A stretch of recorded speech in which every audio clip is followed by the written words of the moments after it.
বন্ধুরা সবাইকে আসসালামু আলাইকুম। ওয়েলকাম টু ওলি টেক চ্যানেল।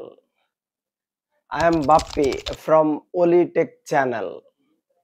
আজকে আমরা যে টপিকটি নিয়ে কথা বলবো ওই টপিকটি হচ্ছে আমরা মোবাইল চার্জে রেখে আমরা যে অনেক সময় ঘুমিয়ে যাই, এটা কি কখনো ক্ষতি হবে?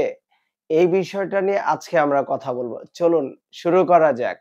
আমরা যারা মোটামুটি ২০২০ নাগাদ যে স্মার্টফোনগুলা বা টাচ ফোনগুলা ব্যবহার করতাম, ওই সময় এমন কিছু টেকনোলজি ছিল, মোবাইলে যদি আমরা চার্জে রেখে ঘুমিয়ে যেতাম, বাস্ট হওয়ার মতো একটা সম্ভাবনা ছিল। বাট ২০২১ এর পর থেকে ২২ এর পর থেকে টেকনোলজি এত আপডেট হয়েছে, এখন যদি আমরা সারারাত চার্জে রেখেও ঘুমিয়ে যাই, তারপরেও কিছুই হবে না। কাজেই চিন্তার কোনো কারণ নাই। এখনকার যে সময় সেটা হচ্ছে আমরা যারা স্মার্টফোনের সাথে অরিজিনাল যে চার্জারটা পাই, এইটার মধ্যে কাট আউট সিস্টেম দেওয়া রয়েছে। পাশাপাশি অ্যান্ড্রয়েড ফোনেও কাট অপশনটা রয়েছে।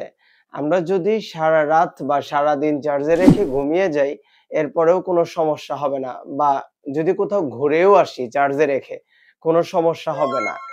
মোবাইল যখন ফুল চার্জ হয়ে যাবে, অটোমেটিক কাট হয়ে যাবে চার্জার থেকে। যদিও লাগানো থাকবে বাট কাট হয়ে যাবে, চার্জার নিবে না। তো কাজেই বাস্ট হওয়ারও কোনো সম্ভাবনা নাই, আর ভয়েরও কোনো কারণ দেখছি না। ওকে, আমাদের ভিডিওটা যদি আপনাদের ভালো লাগে তাহলে চ্যানেলটিকে লাইক করতে পারেন, কমেন্ট করেন আর শেয়ার করে দিবেন আপনাদের বন্ধু-বান্ধবের মাঝে আর পরিচিতদের মাঝখানে। আর আমাদের ভিডিওটি দেখে যদি আপনাদের একটু উপকারী মনে হয় তাহলে চ্যানেলটিকে সাবস্ক্রাইব তো মাস্ট।